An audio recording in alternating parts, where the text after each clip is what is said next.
The photo was old, worn along the edges like something held too tightly for too long.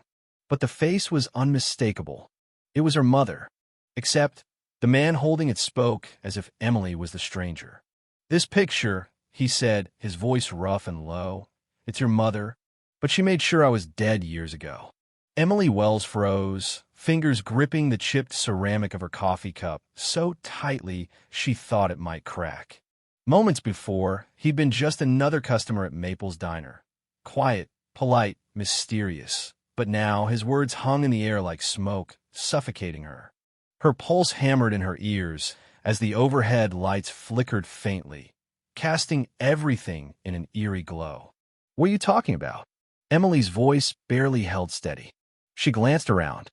The diner was emptying out, the murmur of conversations dying down, leaving only the faint buzz of electricity and the quiet clatter of dishes behind the counter.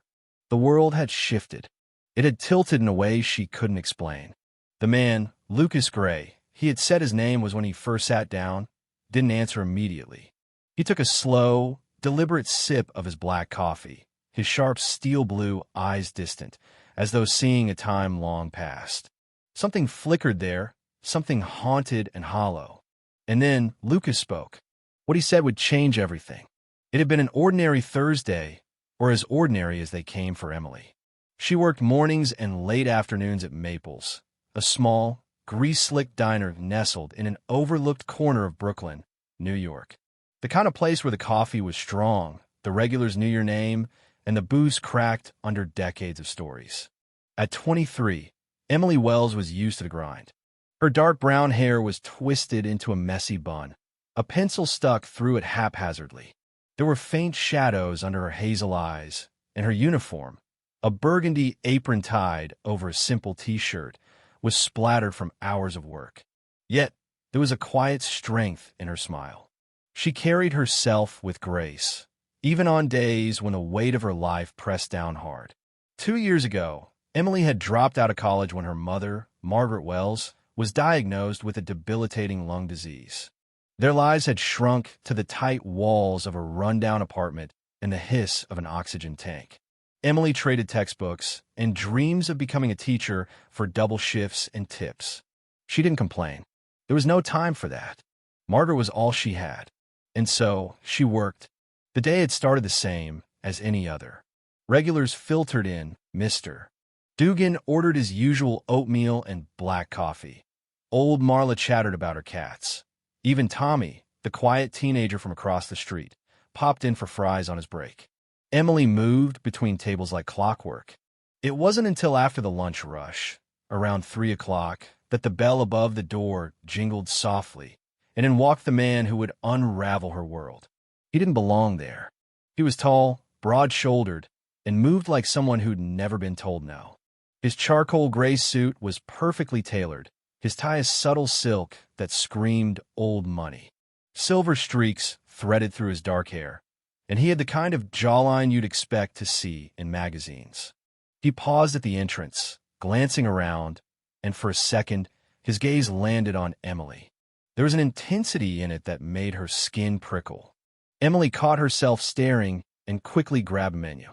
"Table for one?" she asked when he approached. "Yes," he replied, his voice smooth but clipped like a man who measured every word. She led him to a booth by the window. The vinyl cracked as he sat, but he didn't seem to mind. "I'm Emily," she said, pulling her notepad from her apron. "What can I get you started with?" "Coffee." "Black," he answered, "and the grilled chicken sandwich." "Coming right up." There was nothing unusual about the order, but there was something about him that made her unsettled. He watched the world too carefully, like a man searching for something.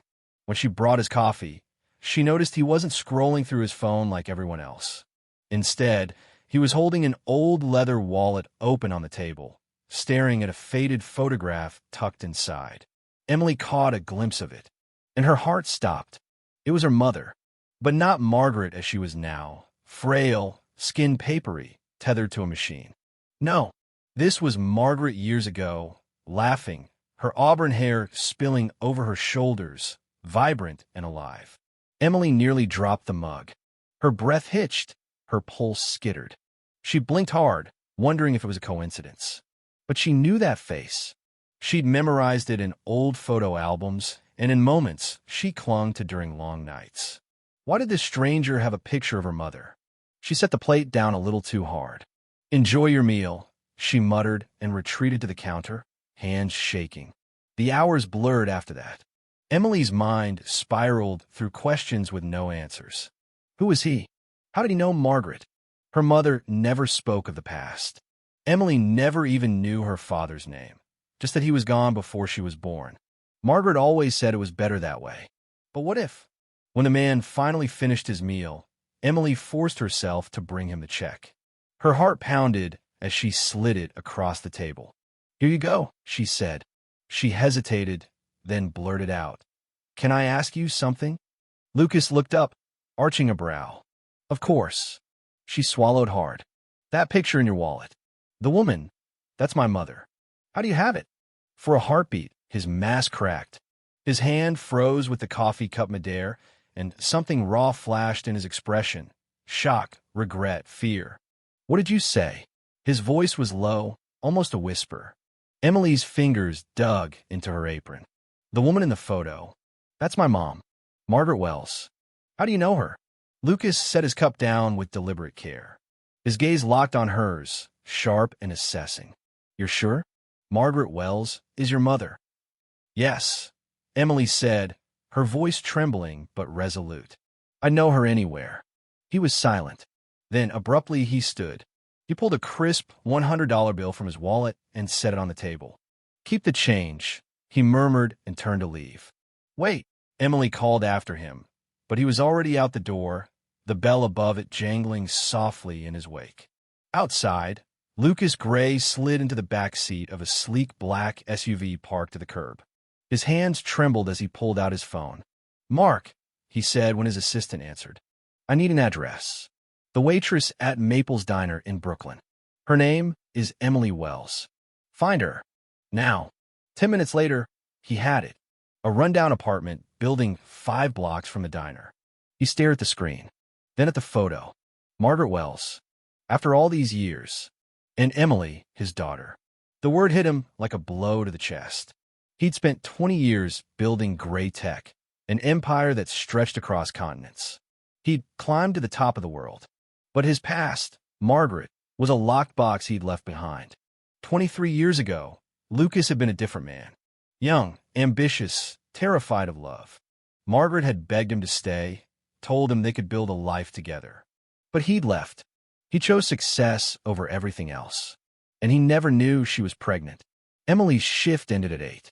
She trudged home through the frigid streets, turning the conversation over and over in her mind. She unlocked the door to their tiny apartment, the familiar hiss of the oxygen tank greeting her. "Mom, I'm home," she called, kicking off her shoes. "In here, sweetie," Margaret rasped from the bedroom. Emily stepped inside, offering a tired smile. Margaret lay propped against pillows, her once bright hair now thin and gray. She still had the kindest eyes. "How was work?" Margaret asked. "Weird," Emily admitted.